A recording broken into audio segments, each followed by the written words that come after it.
1, 2, 3. Sound now. Sound now. 1, 2, 3. 1, 2, 3. Can you guys hear now? 1, 2, 3. 1, 2, 3. 1, 2, 3. God. The adventures of the traveling Yaron Brook show. I have no idea why this is not working. Okay. Hello, hello.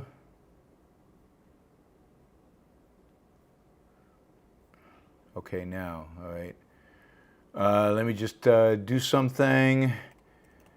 God. To fix something. Sorry about that, guys. It is the Yaron Brook show, and I am broadcasting to you from Buenos Aires, the land of Milei. I apologize about that. I don't know what is going on exactly, what happened there. I unplugged and replugged my mic in, and it suddenly started to work, but it was working. Anyway, it was working before. Hopefully it'll stay working. Hopefully the internet will hold. And everything else. Let me just delete this file. All right, I think we're now good. All right. So anyway, I'm in Buenos Aires.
One, two, three.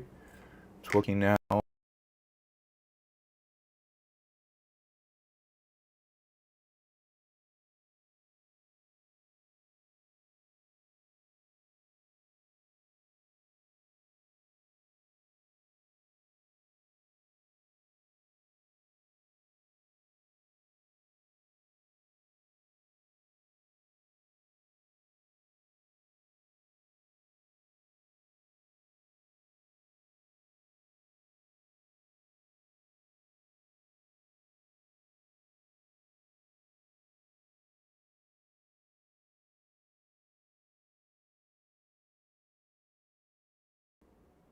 One, two, three. All right.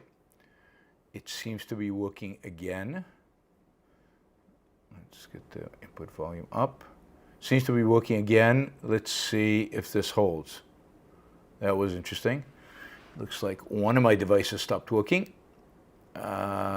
Always an adventure on the road. I think we're good. God. All right, where was I? I'm in Buenos Aires. I just arrived, so I don't have much to say about Buenos Aires. I will be talking to Argentinians in the days to come to get a sense of how things are going on in terms of Milei and everything else. And we'll be talking to the locals. I did talk to the taxi cab driver on the way in, and his impression is that about 50% of Argentinians love Milei and 50% hate him, and that's where we are today. All right, but we're going to be talking about we're not going to be talking about Milei as much. We're going to be talking about Trump, Trump's agenda. We'll talk a little bit about people's economic perceptions of the economy and how it's doing. We'll talk about that. I talked about that a little bit last time. We'll talk about this time. This scientist cured her own cancer. And yet she is now being attacked for immorally experimenting on herself, God forbid. So we'll talk a little bit about that, and then we'll talk a little bit about electricity prices and a bunch of stuff in between. And I'll take your questions, of course, and much of the shows are guided by the questions you ask. So feel free to jump in with any questions you might have. All right. I saw a comment by Deborah on Twitter, and it sounds like I misspoke whenever I did the last show, or Deborah misunderstood, or whatever. But Deborah's smart, so my guess is I misspoke about when I attributed Trump's win to his masculinity and kind of the shrill nature of Hillary Clinton and Kamala Harris. And I thought I made clear when I made those comments, but it sounds like I didn't, that was not my view of masculinity, and that was not my view necessarily of Kamala, though I have a lot of criticisms of Kamala and how she came across. I don't think this was an issue of, I don't think this is accurate to view Trump as masculine, and I don't think it's accurate to view Kamala and certainly not Hillary as weak in some kind of sense, as feminine equals weakness type perspective. I said this is what I think the culture took from this. This is what I think. This is the perception the culture has, particularly I would say within particular, and I think I talked about this, within particular subcultures. That is, I think that in the Latino subculture and in Black American subculture, and in many kind of rural subcultures, if you will, in America, white rural subcultures, there is this association of masculinity with thuggishness, a perception of masculinity with, I don't know, what would be the, being a brute, ugly language, putting other people down, standing up for yourself, but in a obnoxious, aggressive way. And I think when some people see Trump doing that, and I know even people who follow me, I know people on the chat, they think, oh, he's fighting back. No, he's just a weakly little, low self-esteem, brutish nothing. He is the opposite of what I think true masculinity is. But in a world that celebrates the masculinity of, and I keep forgetting the guy's name,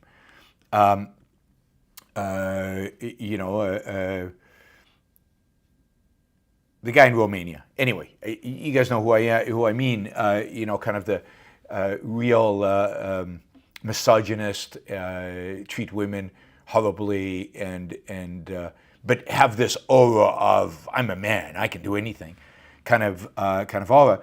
In a world where that exists, Trump is viewed wrongly, in my view, just to be very, very clear, as masculine, and I think certain subcultures and certain people, certain individuals respond to that.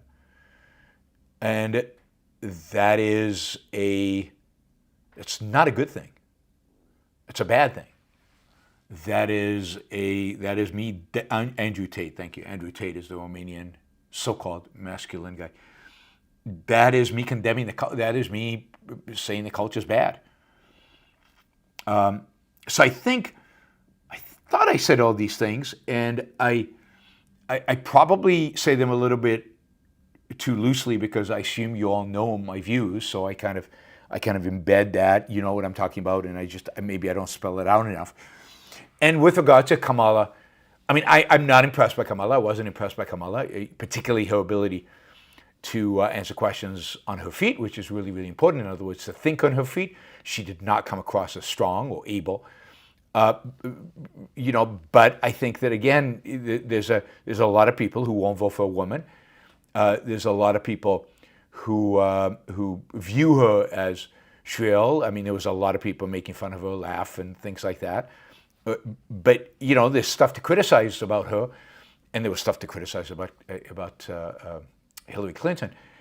But it's not that they're women, it's not that they're shrill, and it's not that they're weak. I don't think that's the issue.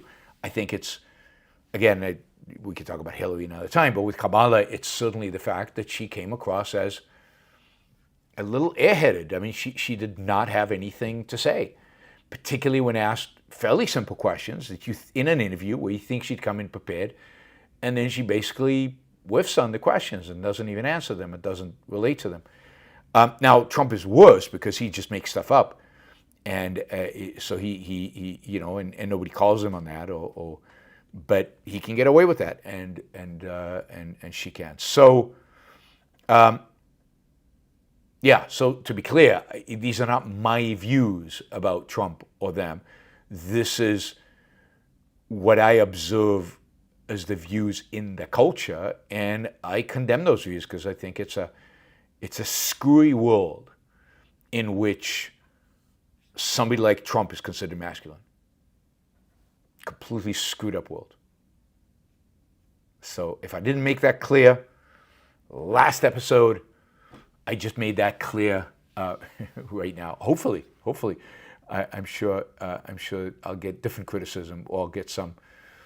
I'll find out if I was clear or not soon enough. Ann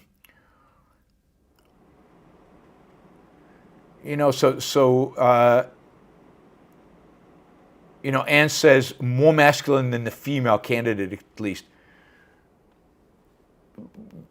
Yeah, I don't know. I mean, again, my conception of masculinity Trump doesn't fit into it. Now, I wouldn't say he's feminine. I just say he's neither masculine nor feminine. He's just a low self-esteem brute.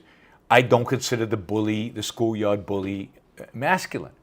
The fact that he, if you associate masculinity with physical force, then yes, but I don't. I consider masculine, I consider somebody like Steve Jobs masculine. A man of the mind who is a man of action, that is a man who takes his ideas and implements them in reality and builds stuff and creates stuff. That, to me, is masculine. That's, I think, the essence of modern masculinity. It's not the same as a Conan the Barbarian masculinity that maybe was necessary in the days of Conan the Barbarian. In the Bronze Age, you needed to be like that. George Washington is certainly masculine, and he is bridging two periods. He's bridging a period where men still have to be strong, and they still have to fight, and they still have to, a lot of the labor is physical labor, and a man of the mind and a real leader, right? A leader of men. But Steve Jobs is a leader of men. Bill Gates is a leader of men. And in their role as CEOs, I think they were incredibly masculine. I think Bill Gates has become less so over time as he's left Microsoft. But that's a whole other topic to talk about masculinity and femininity. I think women can have masculine features, aspects, and men can have feminine aspects, and there's nothing wrong with that. There's nothing wrong with that. And strong leaders who are both intellectual and people of action, those tend to be masculine attributes, and many women have them, and some women have them better than a lot of men. So, yeah, you're not all one thing, right? And anyway, so but that is a topic. What masculinity and femininity actually are is a whole topic for a different conversation, and not one that I'm necessarily qualified to lead. I can tell you my opinions, but all I'm saying is some people voted for Trump because of a perception, which I think is false, and a desire to seek, something masculine, even if it's just a shadow of the real thing, which I think is what, Trump is just a shadow of real masculinity. Anyway, I did not intend to get into a whole discussion of what masculinity and femininity are and their role, but anyway. All right, let's see. Let's jump in on the on the Trump agenda for his second term. I think the outlines of certain things are coming together. We still don't know a lot about what he promised and what he intends to do versus the woman who ran his campaign. It turns out that she agreed to be his chief of staff only on the condition that on certain conditions, and she was very clear on what those conditions were. For example, one of the conditions by which she agreed was she got to manage who had access to Trump. That is one of the problems in the previous administration, supposedly, is Trump had people just walking in and accessing, whether it was family members, advisors, all kinds of people, and the chief of staff kind of lost control on who was actually meeting with Trump and under what circumstances, and lost control of the calendar, which is one of the main jobs of a chief of staff, is to manage that calendar. She is particularly worried about the RFKs and the Elon Musks and the Ramaswamis and all the others who might not be part of the administration explicitly, but who can just walk in and get a hearing with Trump. She would like to not do that and have everything scheduled and organized and run. And it seems like Trump agreed to that. Now, whether he can stick to that agreement, I do not know. He's very, very, very undisciplined, and it's likely that he won't be able to. But supposedly she's called the Iron Maiden, they call her. So if anybody can make Trump stick to schedules and stick to his commitments, it's probably her. She has been with him for a long time, and she ran his campaign to victory. By all accounts, she ran an excellent campaign and kept him, relatively speaking, disciplined. So we know that. We know she is part of this. She's not very ideological. She's not going to be somebody who says, Trump, that policy position is crazy. She's the person who's going to get the people in the room to talk to Trump. She's the person who's going to manage his life, but she's not going to rein him in when he goes off the reservation on some policy crazy idea. On trade, on tariffs, it seems like Trump is serious about tariffs. This is not a bluff. It's not a bluff. It is real. He is in negotiations supposedly with the Senate and the House on putting some kind of package together and get legislation by which other taxes are reduced, which is interesting because during the whole campaign he claimed that Americans don't pay tariffs, right? The Americans don't pay it. China pays it. So why do you want to lower taxes on American in order to compensate for the fact that they're going to pay higher taxes through tariffs if they're not going to pay higher taxes through tariffs because the Chinese pay for it? So Trump knows he was lying. Trump knows it's BS, or at least smart people around Trump know it's BS, and maybe one moment he knows and one moment he doesn't. And Trump is supposedly negotiating with the House and Senate to have some kind of tax bill put together that combines dramatic increases in tariffs with a reduction in other taxes. Now, this is still a terrible idea by all measures.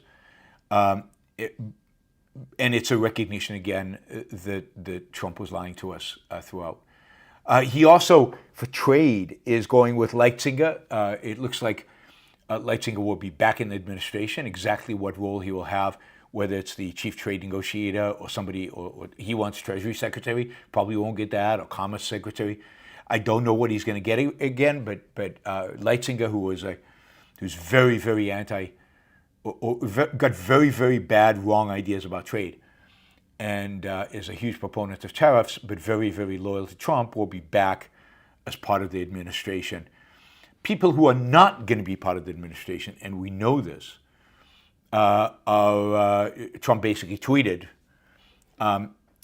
Nikki Haley will not have any role in the administration. Not surprising. Nobody expected her to. But what was a little bit of a surprise, because there was a lot of talk about him, yes, getting a position in the administration, and that is former Secretary of State Mike Pompeo, who was the last Secretary of State in Trump's first administration. Neither one of them will get a nomination, primarily because they weren't loyal enough. While Nikki Haley ran against Trump, that is the ultimate sin, Pompeo took a long time to endorse him. just waited way too long to endorse Trump, and that, of course, is unacceptable to Trump. He also is a Ukraine hawk. That is, he is very much supportive of American aid to Ukraine, and it does look like it's hard to tell exactly what Trump wants to do with Ukraine and Russia, but he doesn't want a Ukraine hawk as somebody important within his administration. The organization that's going to have the most influence on this administration in terms of policy is going to be the America First Institute. This is a think tank established by a bunch of former Trump people from the first go-around who were committed to America First, who were committed to MAGA, and they will be in charge, right, of a lot of the policy issues and a lot of the appointments. So Heritage Foundation, probably not so much, although we'll see. Agenda 2025, Trump said he was distancing himself. I don't know if that's true or not, but he'll probably at least nominally separate himself from it. But a lot of the agenda of the America First, a lot of the agenda of the other think tanks and the other people that Trump is associated with mirror the Agenda 25, both primarily in terms of the bad stuff that they are promoting. RFK keeps saying that he is going to be basically some kind of healthcare czar. RFK might be the most scary person in this Trump administration. RFK is not one of these guys that is going to say, okay, we should just shut down all these entities. The government shouldn't intervene. We should shut down the Department of Agriculture. We shouldn't have a food pyramid. We should be subsidizing food. We should advocate for zero subsidies for farmers. We should get rid of the FDA and privatize it. I mean, he doesn't believe in any of that stuff. RFK comes from the left, the far left. He's an environmental lawyer who's sued on a lot of frivolous, ridiculous cases, which is just made up stuff like his vaccine nonsense. If RFK succeeded in doing what he would like to do to American agriculture, we would become like Sri Lanka. You remember when Sri Lanka embraced organic farming and eliminated industrial farming and went to organic farming, and they almost starved and the economy collapsed? I mean, the guy's a nut job. I mean, what I'd like to see is the subsidies gone.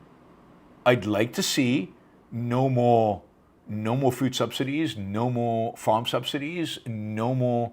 What do you think the chances that farm subsidies are going to go up?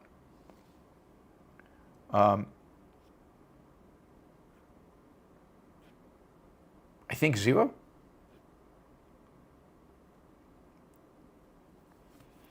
Are we buffering? Hopefully not for long. Are we back?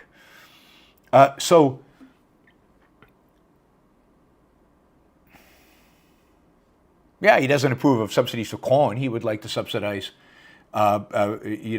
organic farming. But he's not opposed to subsidies. He comes from the left. He comes from central planning leftists. So I would like to see the Trump administration, let's see the Trump administration propose ending the subsidy on corn. I think the probability of that happening is about as close to zero as anything. Think about what would happen to Trump's popularity in Nebraska, Kansas, Iowa. What would happen to all those corn farmers? Or maybe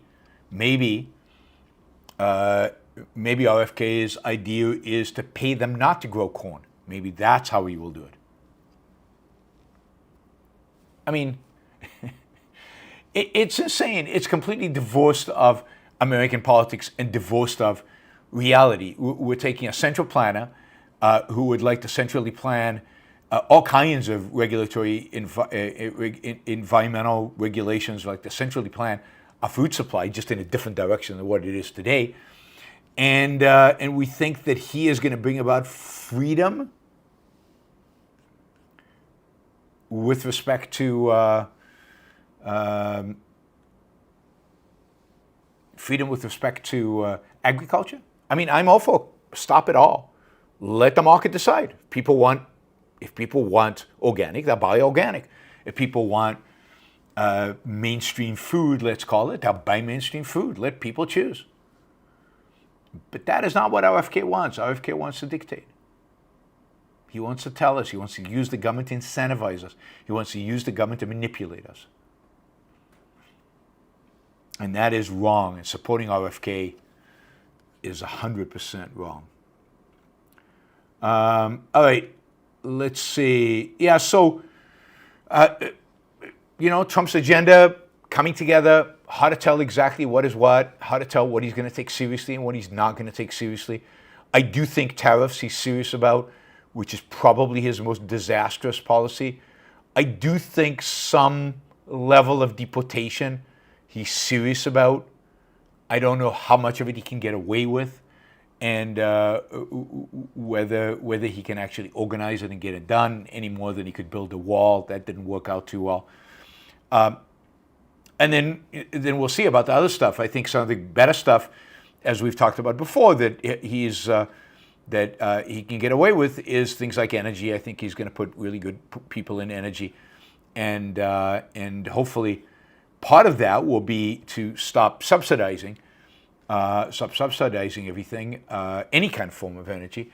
But I think generally the best part of Trump's policy will be the energy policy, and a lot of that is due to the work that Alex has done. A lot of that is due to the fact that those who support Trump are a lot of people in the energy industry supported Trump, and also because just Republicans, just more broadly, have a strong connection, to oil and gas, but also because Republicans, to their credit, have rejected the whole climate change hysteria and fanaticism, and come to realize the alternatives, or come to realize what is really needed, which is cheaper and reliable energy. And again, a lot of that has to do with Alex's work. All right. Let me see if I wanted. One other thing I wanted to just mention. You can check this out. There's an article in Bloomberg. You probably need a subscription, but you might check it out. By Tyler Cowen, the George Mason economist. And the title of the article is "Trump's Tariffs Won't Work, Just as McKinley's Didn't." Trump cites McKinley as the model for him. And the subheading is "New Research Shows How Taxing Imports a Century Ago Hurt Productivity, Increased Costs, and Invited Corruption." So what do tariffs do? They hurt productivity, they increase costs, and they invite corruption.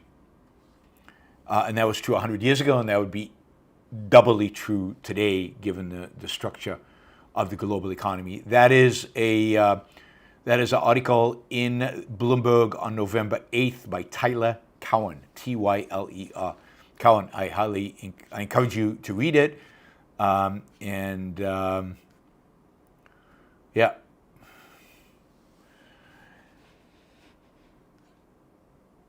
The benefits of free trade are massive, and tariffs are unmitigated disaster.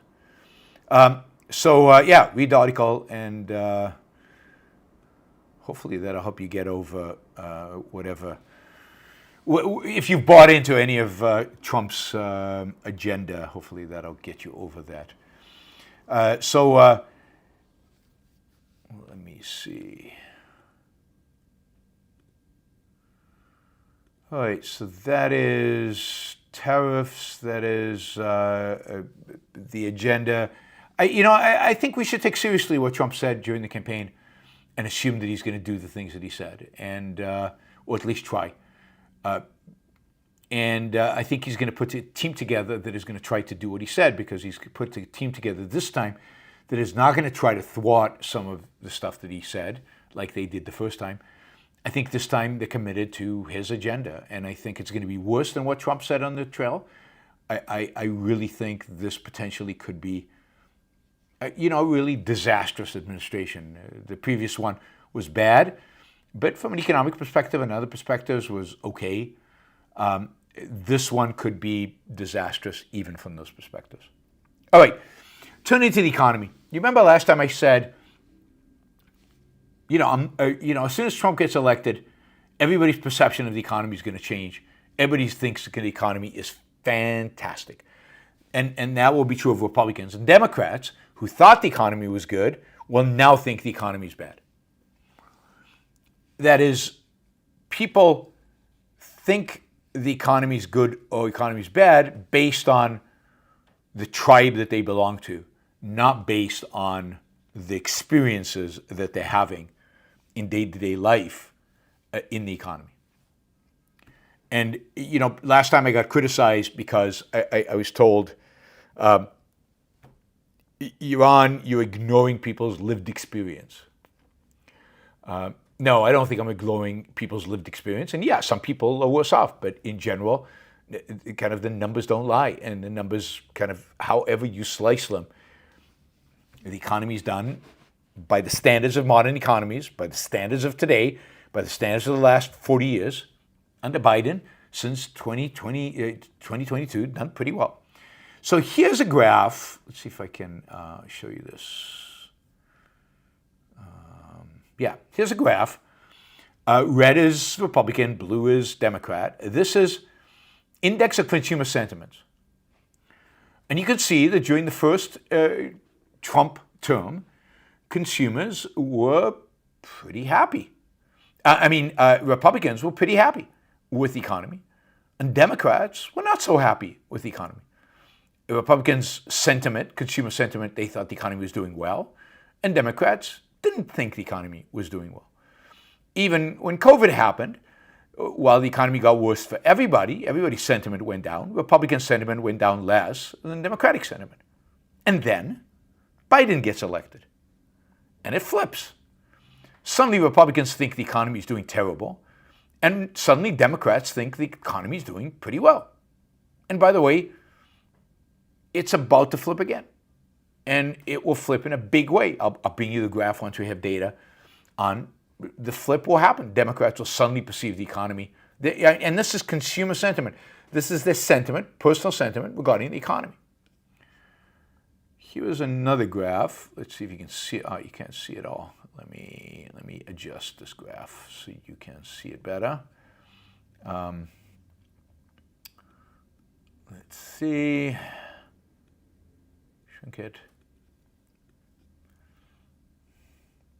Back into view.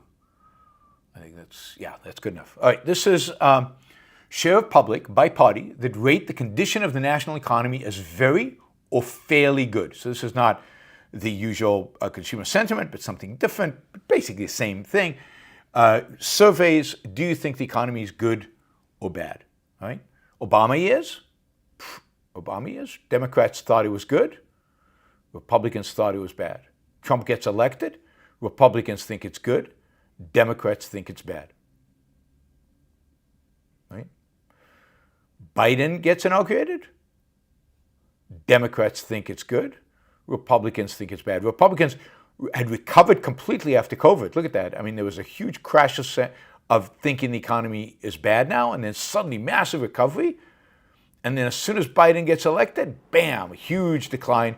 And Republicans think the economy is goddamn awful, the worst it's ever been. And the Democrats think, it's pretty good. It's as good, as it was in their political party. Now, it's true that Democrats do, it hasn't gone back to the level of Democrats of where it was in the Obama years, even for Democrats. But look at where Republicans are. But, I mean, this is so bizarre. It's like reality doesn't matter. Factual stuff doesn't matter. What matters is who's president, and I can predict, basically on average, whether, if you're a Republican or Democrat, whether you think the economy is doing well or not. And it's not like a Republican president just gives goodies to Republicans and a Democrat gives it goodies to Democrats, so that's why they feel it, because they really objectively are getting more. No, this is pure tribal political affiliation, tribalism. That's all it is. And I said that the other day, but I wanted to show you the graphs kind of to show it to you. Right? Yeah, I mean, sentiment towards the economy is literally a feeling. And their view of whether the economy is doing well or badly is basically just a feeling, because none of them actually look at the data. If you ask, by the way, and I don't have that graph here, but if you ask these same people, are you doing well? The people who think the economy is awful still say they're doing well. Right? So it's all about emotion, but it's all about a tribal, they're saying what they're supposed to say, given the tribal perception, given what their particular media is telling them. MSNBC, when Biden's president saying the economy's doing great, Fox saying the economy's doing bad, and they're just mouthing back those. But it's not just mouthing back, it affects them. It affects their sentiment, it affects their emotion, it affects their views, it affects how they vote, it affects how they view the world. And, it really, really, really is not objective and not fact-based. Not fact-based. And we could argue about what economic indicators we should look at and how the economic indicators are measured and what's good and what's bad and how good they are, which reminds me of this paper. Let me just see if I can find this paper.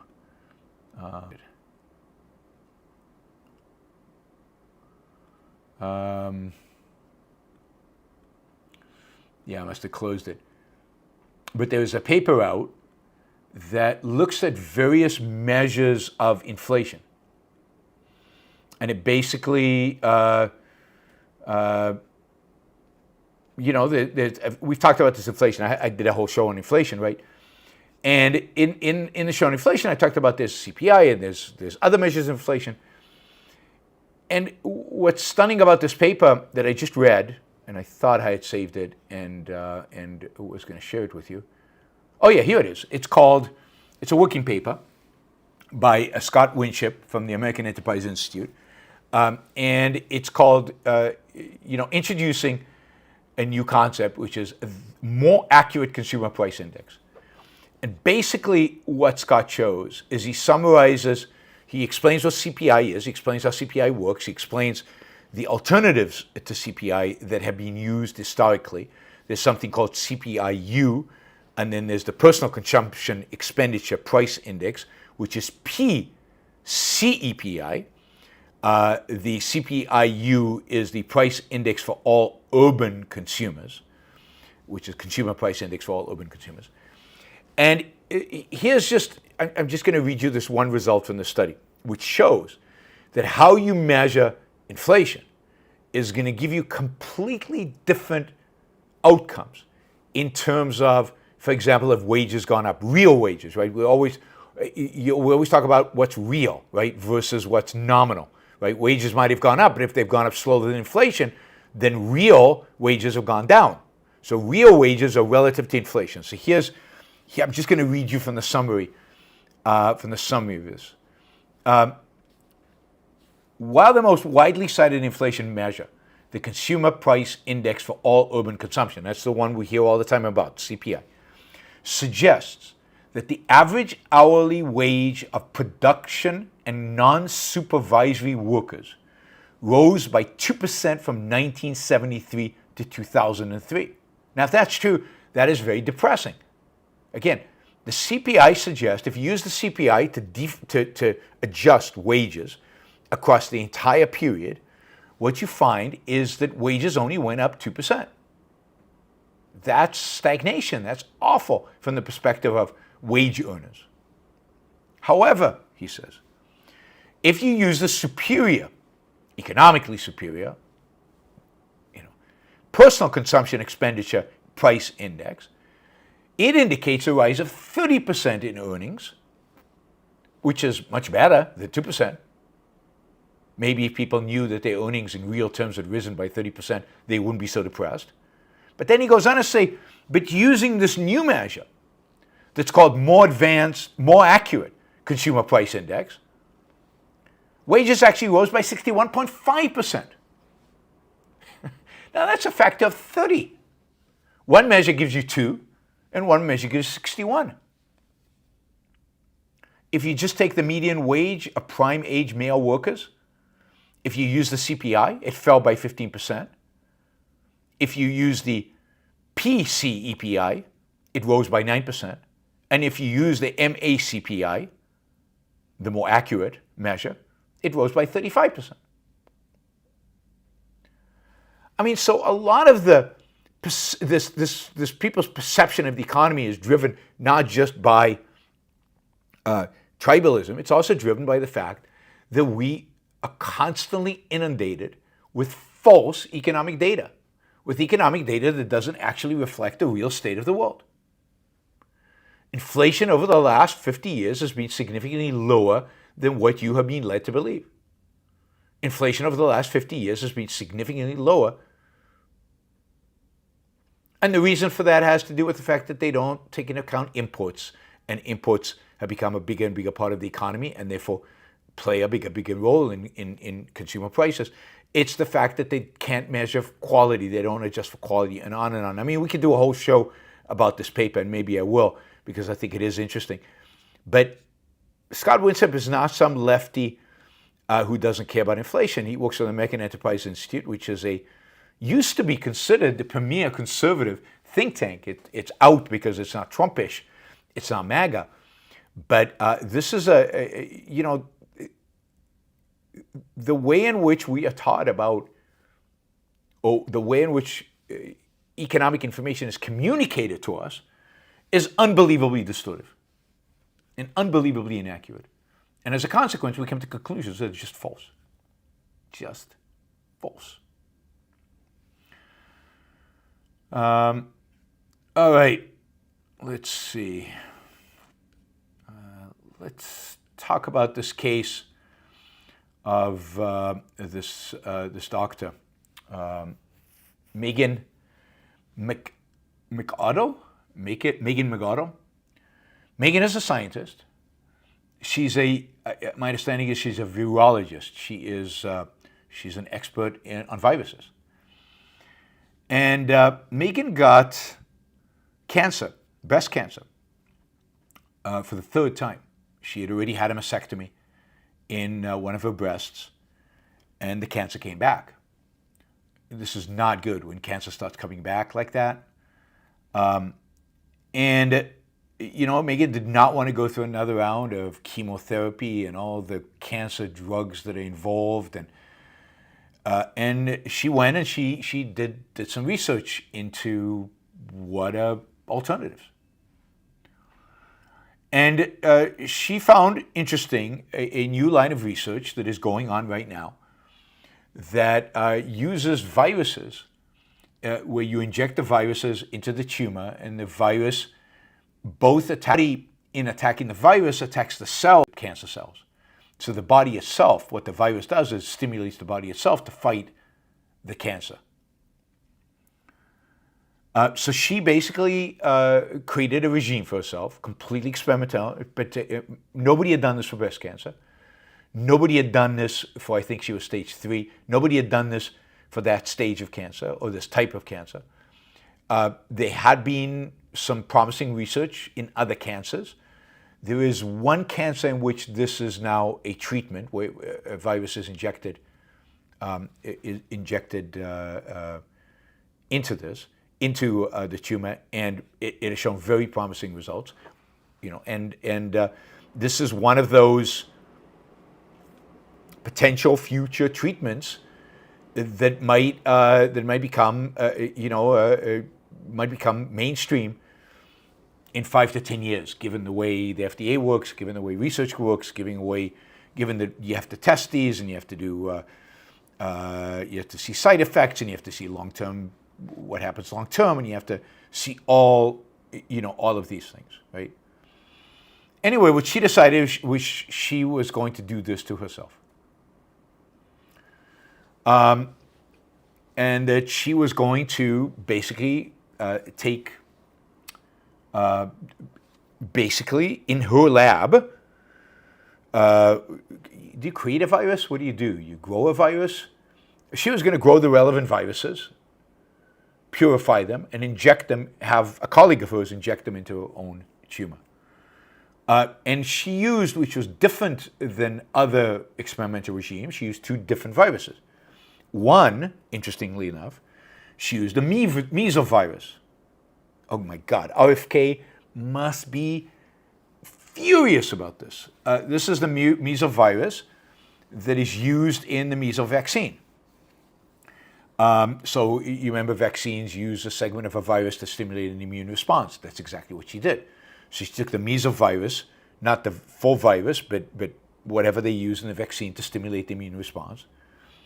And then she took a second virus that I don't know, a vesicular stomatitis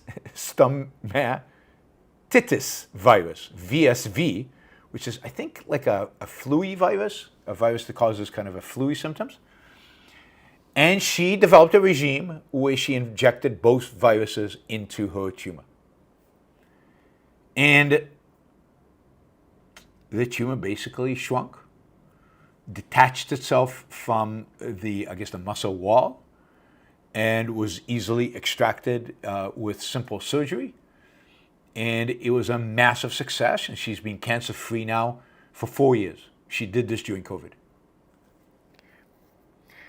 And then what she decided to do was she decided to publish this. And she wrote it up. She wrote it up as a paper, a scientific paper. You know, she knew the protocol. She knew everything she did because she did it herself. And she submitted to journals, and journals basically say, no, we can't publish this. We don't approve of self-experimentation. What are people going to think? People are going to want to do this themselves. People are going to go to their doctors demanding this treatment, but it hasn't been approved, and it doesn't exist yet, and therefore we won't publish the paper. We won't let the world know. And of course, one of the benefits of publishing a paper like this is not so that you and me can then go and grow viruses and inject them into our bodies. But it's so that doctors can read this and say, that's an interesting line of research. Maybe that's what I should be doing. Maybe I can, develop my own research in that direction. Maybe we can create some real tests to be able to do this on a mass scale, because that's what you want in the end. You want to be able to do this on a mass scale. I mean, imagine if we could just inject cancer cells with these viruses and cause the body to kill the cancer. I mean, that is ideal. That's these kind of therapies, this kind of idea of stimulating the body to respond to cancer and to kill the cancer without drugs is the ultimate in cancer treatment. It's where cancer treatment, that's the holy grail of cancer treatment. That's what everybody wants in cancer treatment because it has no side effects. It's your own body doing it. I'm sure it has some side effects, but they're minimal because it's, again, your own body doing it. Maybe there's side effects on the virus, but they're minimal. Anyway, it was finally accepted for publication. The paper was published. And now there is a huge battle. The story is being published in Nature. And now there's a huge battle going on Twitter and within the scientific community. Is this legit? Is this legit? Right? There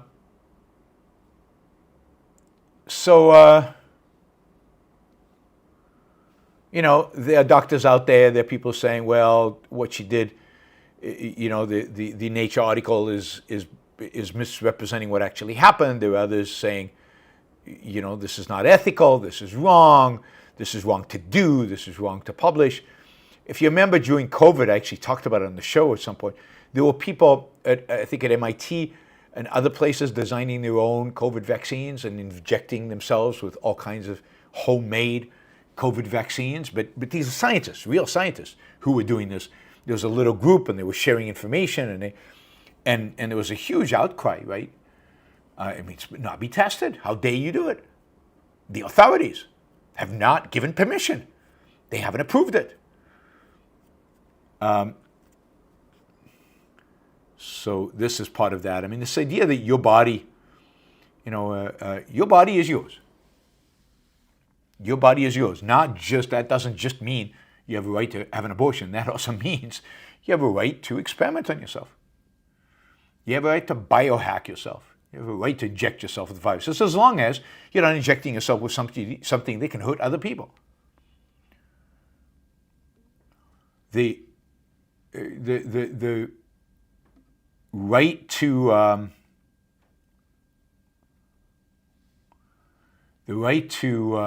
experiment on yourself is part of the right to your own body and to doing with your body as you see fit.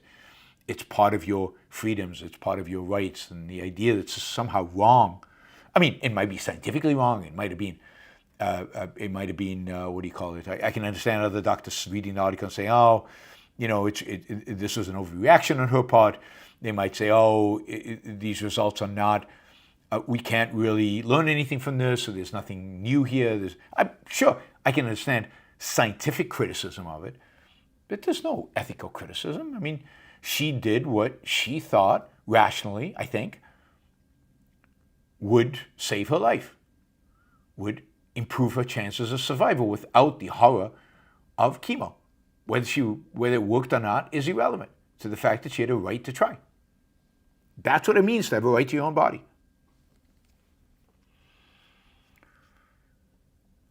Okay, let's see. Finally, I have this pretty cool graph. Where is it? Sorry, while on the road, some of the stuff is difficult. Let me just put this up. Yeah, there's the graph. You can see it. We can also, let's see, we can raise it up a little bit.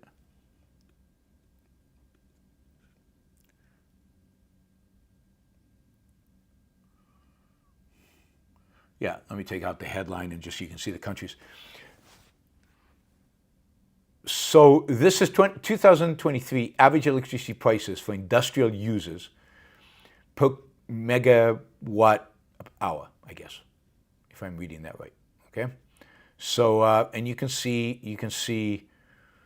I mean, the price itself doesn't matter. What matters is the relative placement of all these different countries, and you can see why Europe is in such trouble, particularly Germany and the UK. I mean, they can't compete.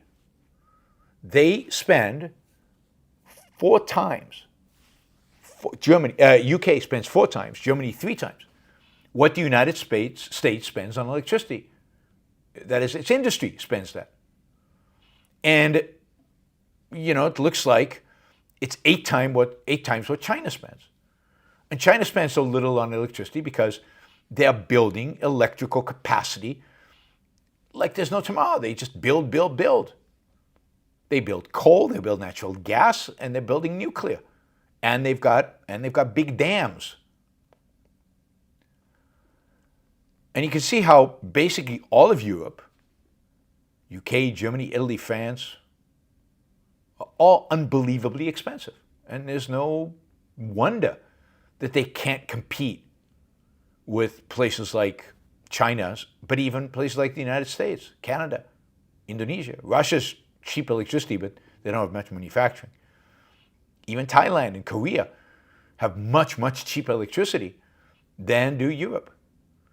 Europe is killing itself because of its climate change policies. It's killing itself by converting to solar and wind.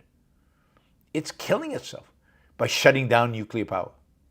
Killing itself by not encouraging even more natural gas, maybe not from Russia, but there are other sources of natural gas. If they really are willing to invest, they can access them, whether it's from Azerbaijan or whether it's LNG, US LNG natural gas. I assume is more expensive than just piped from Russia. So I just thought this was a fascinating graph. We talk a lot about the challenges that Germany has in terms of its manufacturing, and this is a big reason why.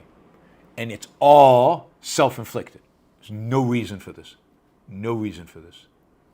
It's stupid solar panels in Germany, which make zero sense.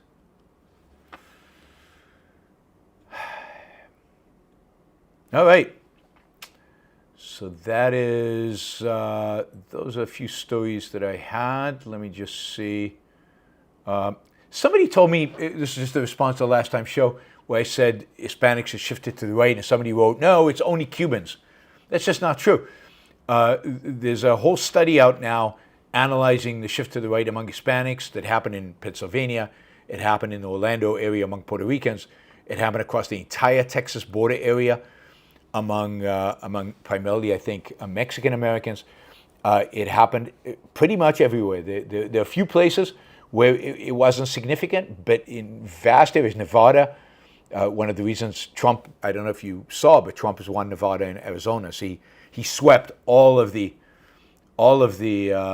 swing states, all of the battleground states he won.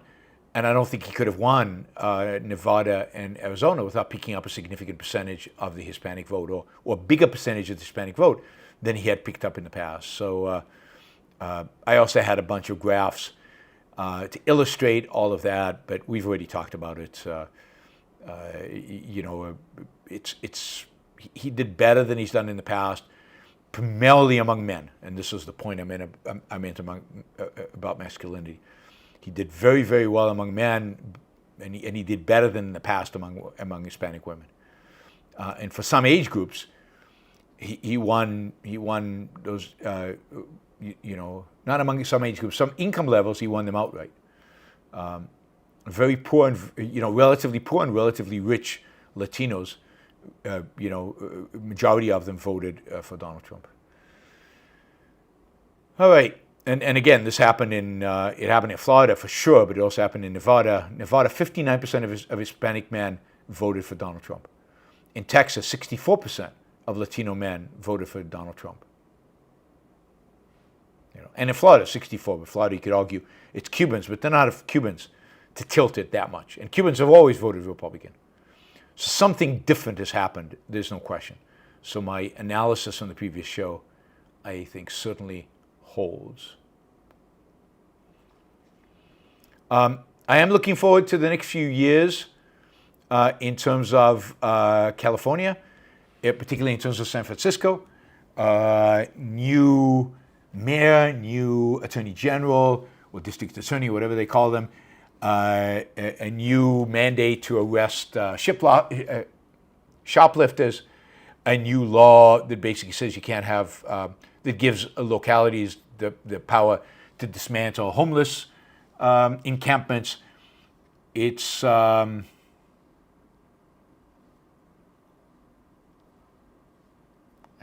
bizarre that the I don't know what's going on with Twitter. All right, let me just.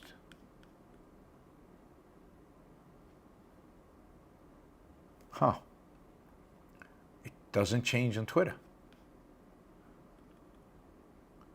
All right.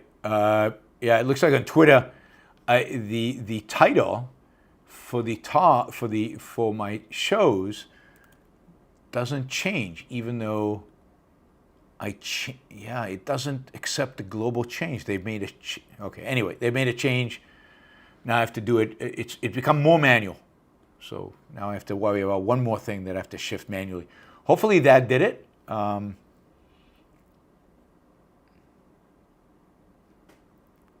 went offline there.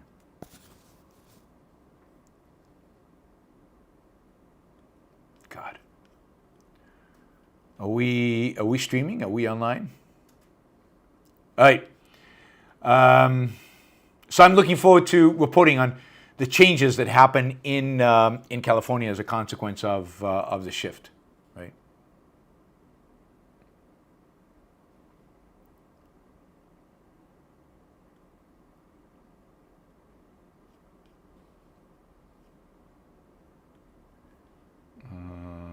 All right.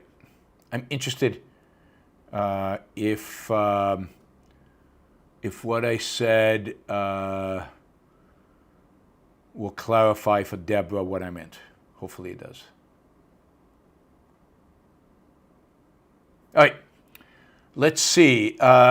We have a bunch of super chats, so we can take this. By the way, just an aside, Iraq, the wonderful republic, constitutional republic of Iraq, where we let them write their own constitution, they have just legalized child marriage and lowered the age of consent to...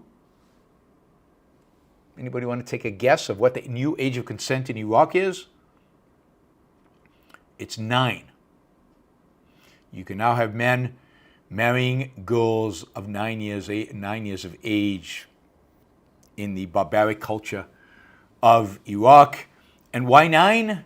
Because Muhammad married one of his wives was 9 years old. And therefore, if Muhammad could marry a girl who is 9 years old, certainly other Muslims should be able to do the same.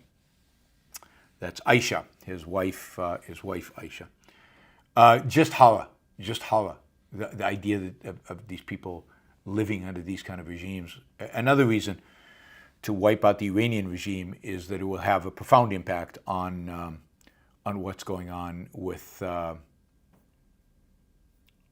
in places like Iraq. Okay, let's see. Yeah, I don't know. Let's see if I change the title here. Hopefully that changed it. I'm trying to figure out Twitter and why it's giving me all. There it is. It changed it. All right. I've got 420 people watching it in spite of the fact that I wasn't talking about what the title said it was. All right, where are we? We want to do Super Chat. So as you know, these shows support your Super Chat, support the Yaron Brook Show. So please help fund this show, make it possible, make it happen. And we have a goal for the first hour. We basically met our goal for the first hour, but we're into our second hour. So it's time to get to the second hour goal. All right, let's start with Michael, who put $100 in. Michael, who I think single-handedly has brought us to this goal, or almost single-handedly brought us to this goal. Michael says, villains take errors to their logical conclusions and refuse to stop themselves along the way. Most people are much better. Even when mistaken, they generally sense something is wrong and moderate themselves. Evil people say, no, I'm right, no matter who must pay. Yes, I mean, there's a sense in which better people might still evade. They might not really think through a problem. They might be irrational. But if the conclusions suggest something that is just horrible, I don't know, killing, lying, cheating, stealing, something kicks in him and says, okay, I'm just not going to do that. I don't know why exactly. I don't know why I shouldn't do it. I don't know exactly what's wrong, and I still don't want to look over there. I still want to evade. I still want to stay evading, but I'm not going to go that far. And to the extent that they do that, I think that's right. They don't quite become as evil as those who say, I'm not going to question where my conclusions lead me, and I'm just going to act.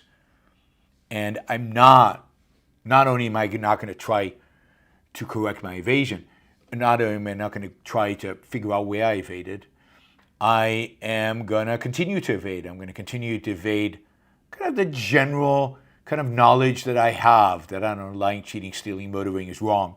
And I'm going to keep going in spite of that. So you could argue that better people basically have a realm in which they're willing to evade, and they're not willing to go outside of those realms. And there's some boundaries, right? Limitations. And they might come from conventional morality. They might come from just convention. They might come from norms, tribal norms or others, and they just won't break those. And that's not good, but it allows them not to do really horrific things. Whereas really evil people don't care about any of those norms and pile evasion on top of evasion on top of evasion on top of evasion. They pile them on. And the consequence of all that is that they're willing to do truly horrific things. And So, I think most people evade, almost everybody evades at some point. It's really a question to realize, then what do you do with it? Once you realize you're evading, once you're obviously failing, do you go back and check your premises and check your mistakes and figure out what you did wrong and how you got to where you got? Or do you double up? And bad people double up. They commit to the evasions. They double up on the evasions. And they keep going to wherever those evasions will lead them, no matter the horror that inflicts on them or on other people. And it's not even that they say, no, I'm right, because I'm not sure they know they're right. They just say, I'm just going to do it. This is the conclusion. This is how I see it. I know there's a significant sense in which I think they say to themselves, I don't want to know if I'm right or not. I'm not going to look over there. I'm not going to check my premises. I'm not going to check. I'm just going to do. Thanks, Michael. Adam, Trump's plan to search out and deport or intern millions of unauthorized immigrants would require setting up a large auxiliary force under Homeland Security, analogous to the Nazi SS or the Soviet NKVD auxiliary. Your comments? I mean, yes, I think it's going to require them to create a special force. It's going to require them, if they use ICE, which is the existing, they're going to have to make it much larger than it is. They're going to have to build camps. They're going to have detention camps. So there's no question that it's going to require raising some kind of policing force whose responsibility is to find, round up, and intern and then deport, illegal immigrants or unauthorized immigrants or whatever you want to call them. So that's all correct. I do think that it is unhelpful to call them Nazis or to say they're analogous to Nazis, Nazi SS or the Soviet NKVD. It's unlikely, very unlikely, that whatever this force is going to do is going to be responsible for lining these people up and shooting them in the head in mass graves. I think it's fairly impossible that they will create, gas chambers in which they eradicate millions of people, or just watch them die by the millions as they did in the Soviet Union. So I don't think it's helpful to use those as analogies because it's too easy to dismiss. Now, they're in the same direction as those, but they're not of the same scale. And they're not of the same, they're not with the same bloodlust that both the NKVD or the SS did. And part of it is that they're not really going to be backed by ideology. Now, there is I think a racist, xenophobic ideology behind it all, but nobody is going to fly the flag of that. They're going to couch it as, and this is how Trump has couched it, and this is how all the defenders of this have couched it, as rule of law. These people broke the law. We're just executing on the law. We're just rounding them up so that we can punish them vis-a-vis the law. We're not doing anything above beyond what is legal. And the law that restricts immigration is not the same as a law against being Jewish or some of the Soviet laws. It's a law that every country in the world has. None of the countries really implement it. None of the countries actually live up to it. They don't round people up and they don't deport en masse. But the undocumented or illegal immigration is en masse. So the laws are not of the same scale as the laws against that the Nazis used as excuses or that the Soviets used as excuses. And then they're far less bloody. So while I sympathize with how evil this is, it doesn't rise up to quite that evil. And I think that by calling them Nazis, or by calling Trump a fascist constantly, I think that diminishes the argument because people just don't see that he is a fascist like Mussolini, Hitler, and that maybe he will be, maybe he'll prove to be like that, but they don't see it, and therefore they dismiss you for calling him that. And I think the same thing here. I wouldn't use those terms, even though, yeah, in principle, they're doing something very similar. They're rounding up people and they're putting them in camps for breaking what I consider a pretty minor law. All right, we got a lot of $5 and $10 questions. Let me just see. I think we've got a bunch of stickers as well. Anonymous user, thank you. And Mary Aline, thank you. And Jonathan Honing. These are all stickers, shows of support for the show. And anonymous user again. And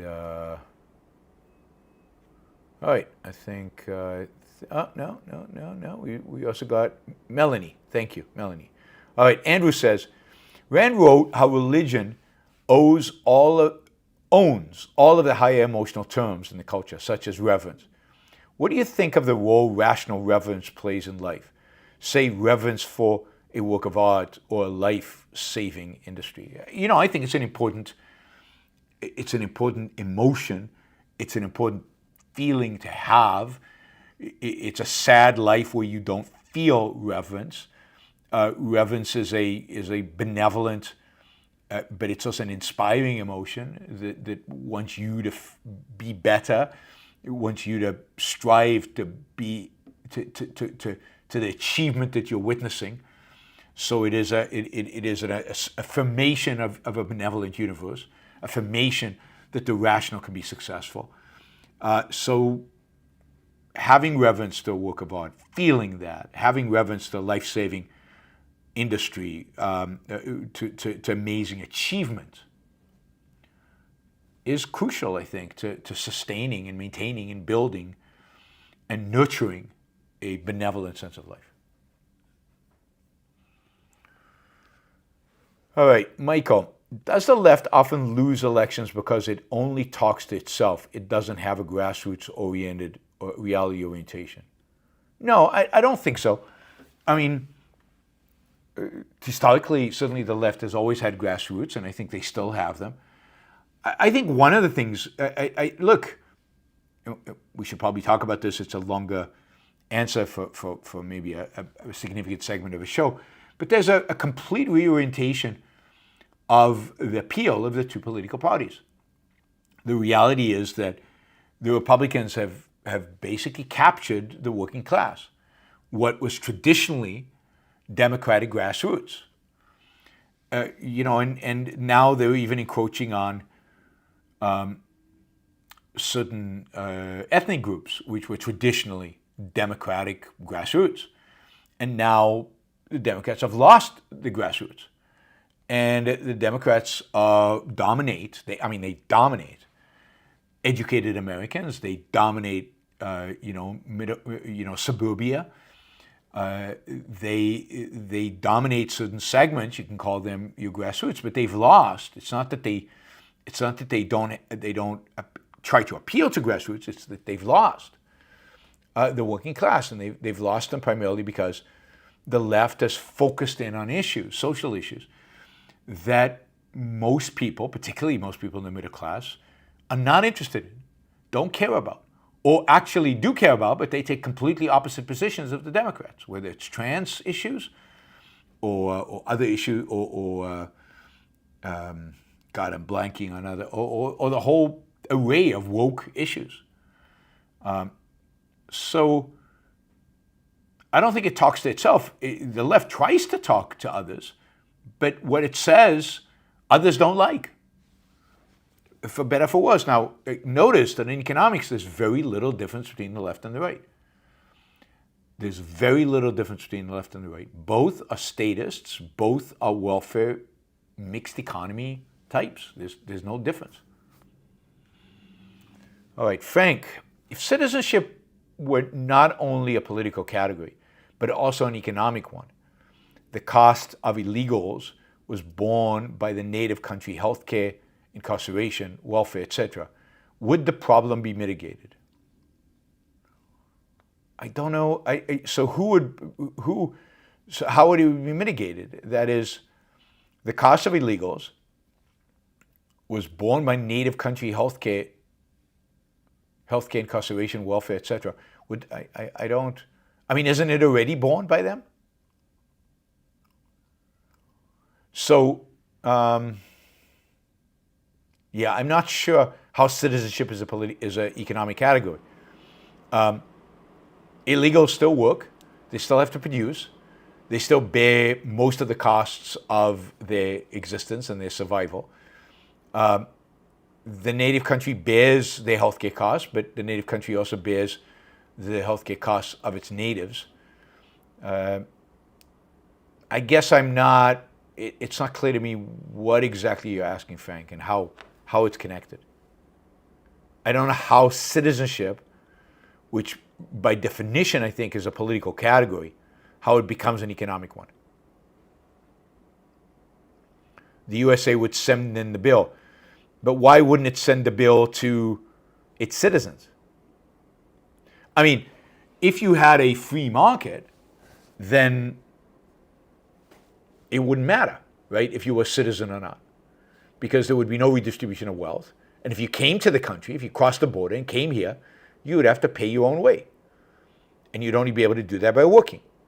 So, in a free market, this is clean and simple and easy. You're not living off of anybody.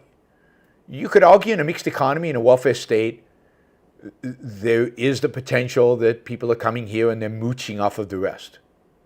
There's very little evidence that that's actually occurring in the United States, but there's that potential, right?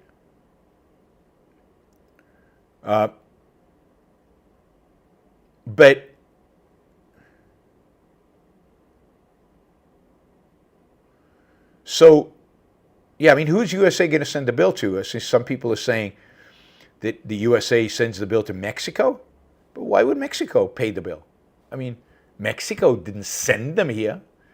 The Mexican government and the Mexicans who left there are not responsible for what these individuals did. But I don't see the issue or the problem. It's not like the opposition to illegal immigrants is an economic opposition. There's no economic basis for opposition to immigration. Immigration is a net positive, a huge net positive. And even if you take into account all of those costs. So it's a win-win. There's no, so what we should be focused on is not on, but why should Mexico and Venezuela pay anything? I mean, it's ridiculous. They didn't send them here. And they're not responsible for them. And they shouldn't pay their bills. But the reality is that we would have to pay Mexico and Venezuela because the net benefits of migration are positive. So we would then say, oh, thank you, Mexico, and thank you, Venezuela, for sending us these people. And we'd have to send them a check, not a bill. But all of that is collectivistic and wrong. It doesn't make any sense.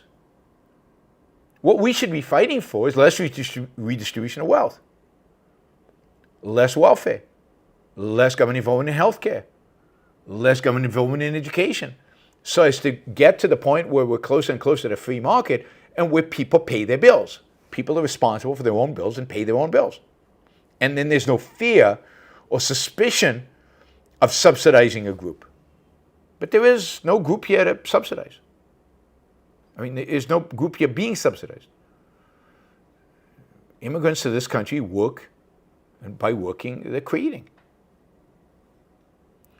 Michael says, thoughts on offshore bank accounts that don't comply with American court orders to disclose their assets? Is it a good way to protect your wealth or a way to get scammed? Well, I mean, it's both. If you do it right and you have the right lawyers and you have the right accountants and you figure out that it's legit and you find a way to get your assets there without the U.S. government knowing it, then it's legit. It's a way to protect your assets. But there's also lots of scams and there are lots of shady people and there are lots of ways that you could get scammed. So it's both. And it's up to you to figure out or to find people who you can rely on who will not scam you. And then if you want to protect your assets in that way, go for it. Oyvind, Frank Herbert had an interesting quote. Quote, leaders are human beings, and when they make mistakes, their mistakes are amplified by the numbers who follow without question.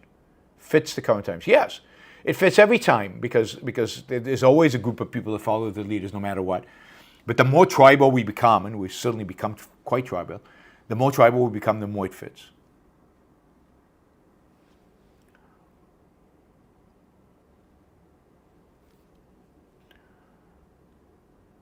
Frank says, if Americans were illegals, the U.S. should pick up their government tab, run up in foreign countries. That's my point. Yeah, but my point is, Frank, that there is no tab.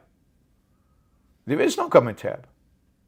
Because, foreign immigrants, illegals into the United States pay taxes when they work. Indeed, they contribute more taxes than they take out because they can't get Social Security. They cannot get Medicare.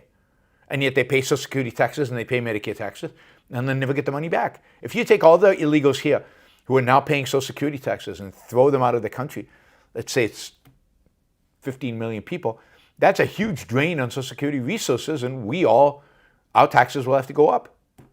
So I understand what you're saying, but I don't think there is a tab.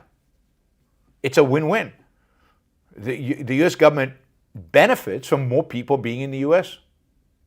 It doesn't suffer from more people being in the U.S. as long as they're working and producing, and assume they are, because otherwise how do they survive?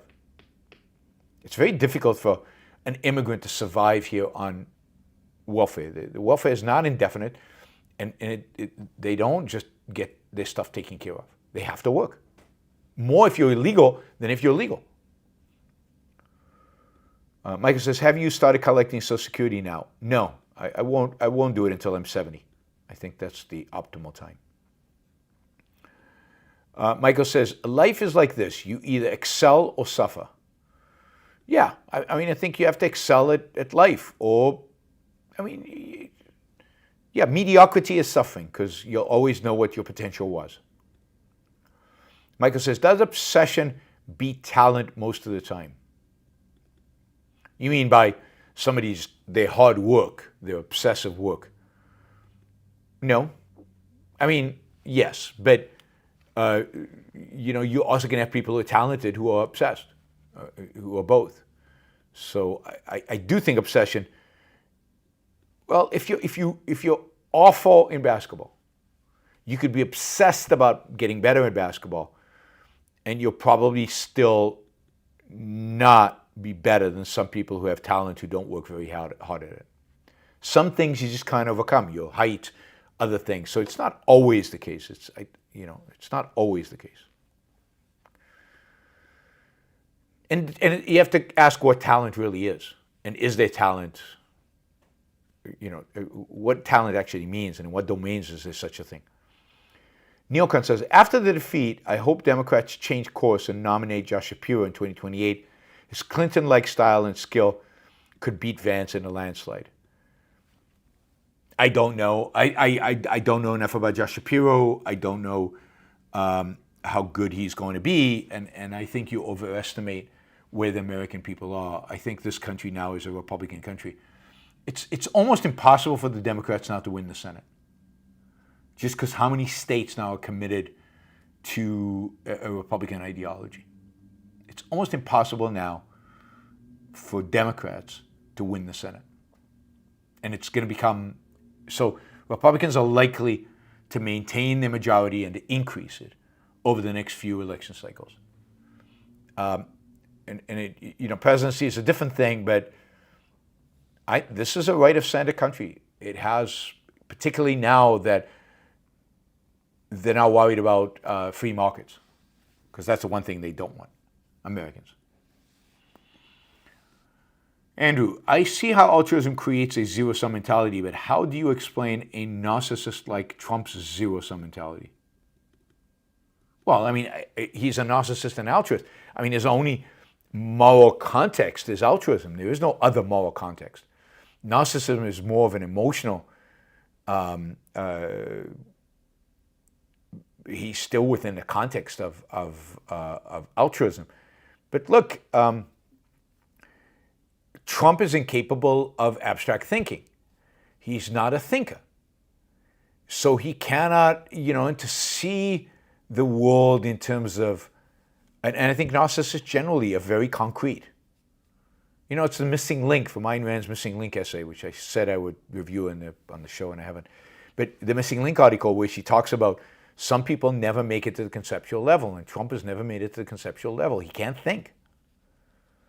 And to see the world as win-win requires abstract thought, because at the concrete level, it looks like a zero sum. I get the iPhone, you get $1,000, zero sum. The added benefit to each side is hard to comprehend.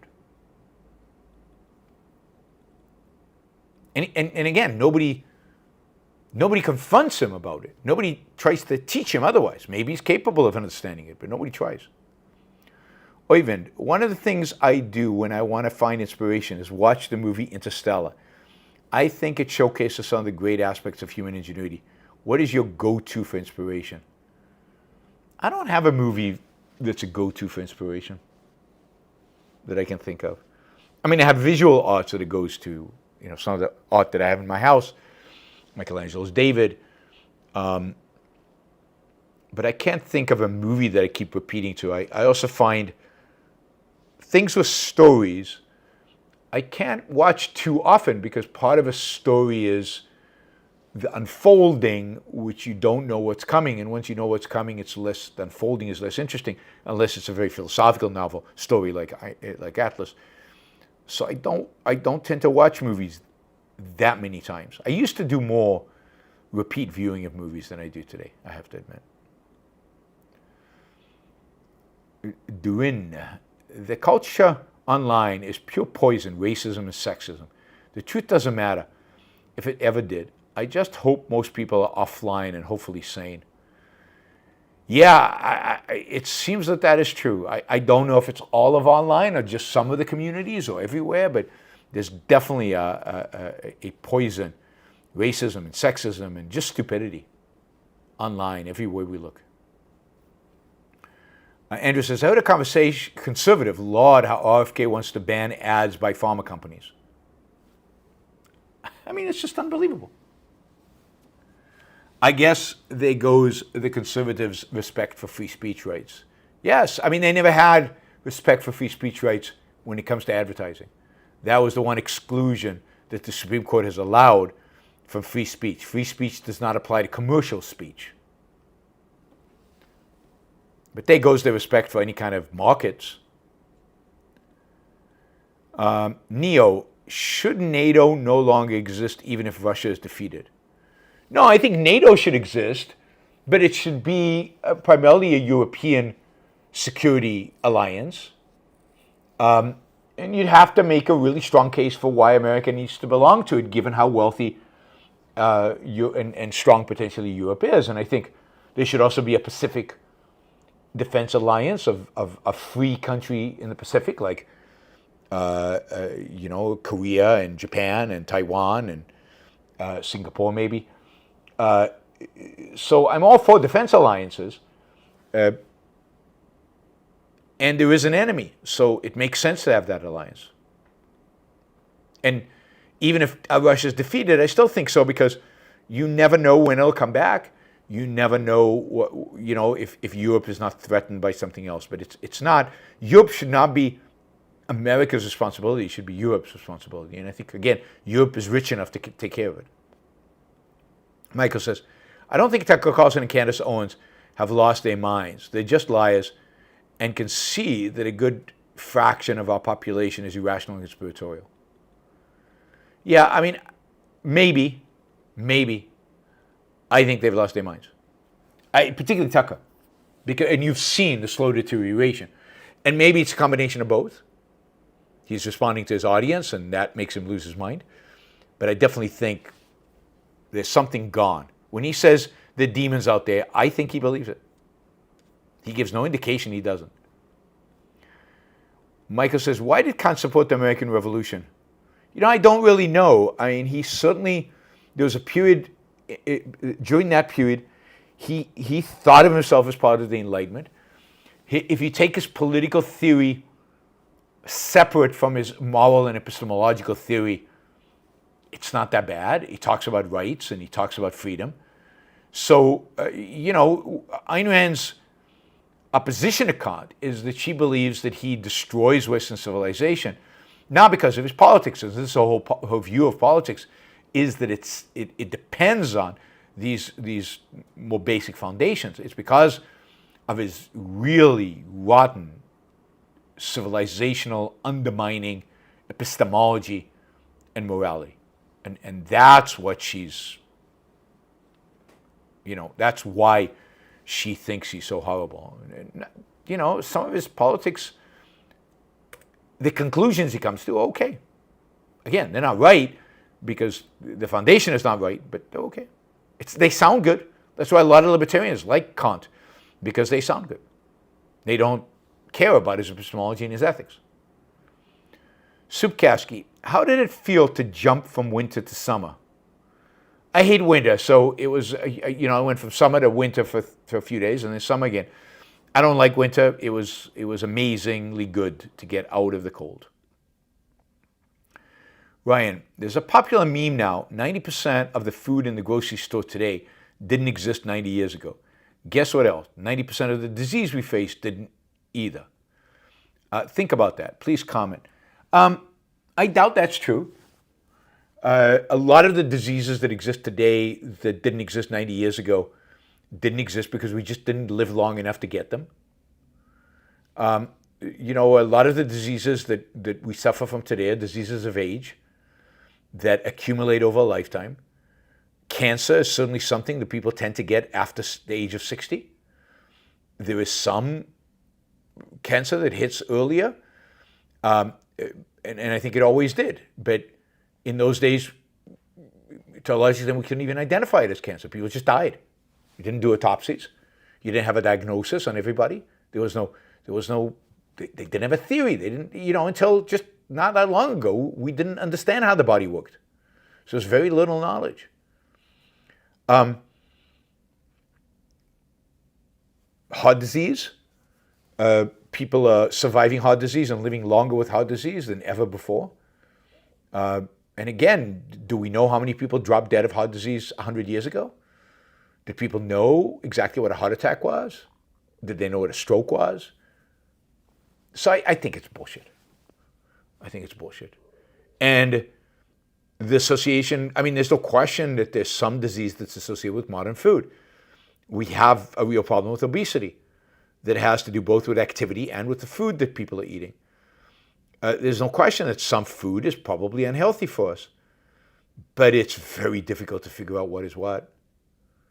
And, we certainly have seen a reduction in physical activity. But, yeah, so, people have been drinking sugary drinks for over 100 years. People have been eating grains for over 100 years, actually for 10,000 years. Refined food, but the evidence is not there that what's killing us is food. The evidence is there that what's killing us is age. We're living longer, so we're dying. There are more people on earth living longer than ever before, and living healthier lives than ever before. Much healthier lives than ever before. So I don't buy the whole narrative. There are problems with food, but a lot of it is problems caused by our ignorance, and some of it by government policy. That we don't have. The government should not have a food pyramid. It should not dictate what is eaten at school. The government shouldn't be subsidizing corn and a million other things. The government shouldn't be subsidizing farming at all. So there are problems created by government that are associated with food and health. But it's not as simple that modern food is killing us. It's just not true. Sid says, J.D. Vance says U.S. could drop support for NATO if Europe tries to regulate Elon Musk's platforms. Thoughts on this? I mean, why? I mean, Europe is regulating Bill Gates's platforms. It's regulating other people's platforms. It's regulating other people's businesses. Apple has paid a huge fine to Europe. I mean, if Europe tries to regulate American businesses, yeah, that's okay. I'd be all for that. But why is he? I mean, this is the kind of cronyism that I think that the new Trump administration is going to be rife with. This kind of cronyism. It's awful. It's very, very discouraging to see it this explicit from the vice president, but not surprising. It's very sad. Right, YHLI, Healy. Some of my Hispanic friends say they voted for Trump because they did not like the handouts illegal immigrants, Venezuelans were getting. They feel like the U.S. government was playing favorites. Interesting. Yeah, I don't know what to say with that. I mean, I'm against handouts as well. I'm with them. But, and I think that the asylum laws are being abused. The whole immigration system is screwed up. And there was an effort by Republicans and Democrats to fix the asylum part of it that Trump nixed as an election ploy, and he succeeded. That's the thing about Trump. He does these incredibly irrational, wrong things, and they work for him. He gains more power as a consequence. Capitalist Spy says, keep doing these analysis. Amazing work. Your explanations are valuable. Thank you, Capitalist Spy. Anonymous user says, you can support Alex Epstein through the Center of Industrial Progress. Best way to support Alex is alexepstein.substack.com. You go subscribe to the Substack.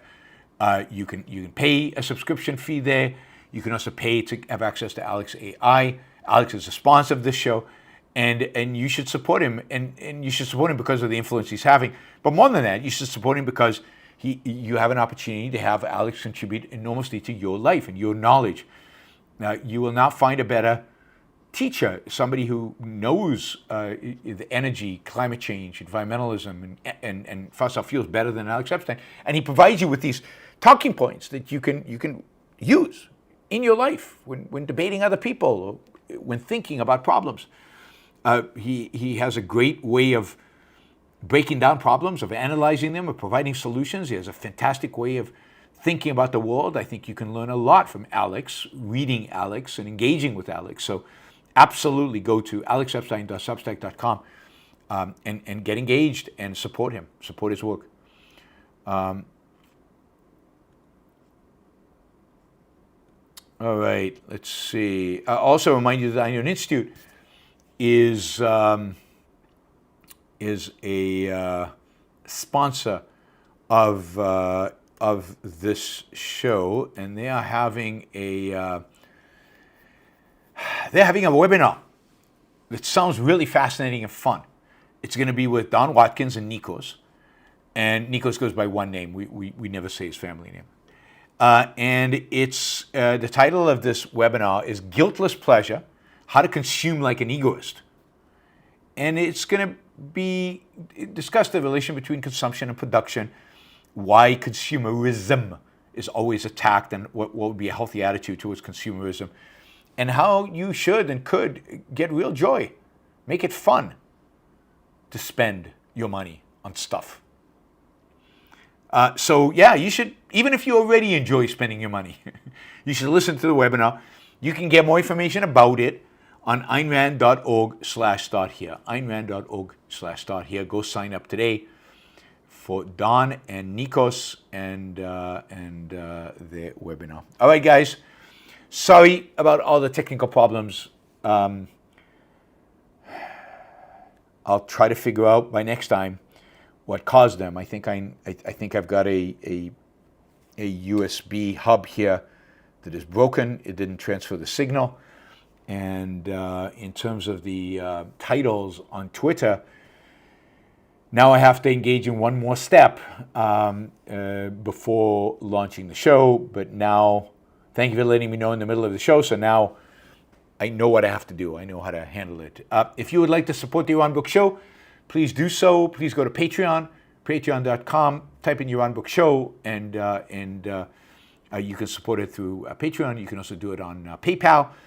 But please become a supporter, become a monthly supporter. It's a great way for me to get predictability in terms of income, and it's a great way to show your support for the show and to trade value for value, to show that you value what I do and that it is of value to you. So thank you to all the super chatters, thank you to all the listeners, thank you to all the chatters, and I will see you all, I don't know, Monday, Tuesday, Wednesday, or Thursday. One of those days, I'll see you. All right, bye guys.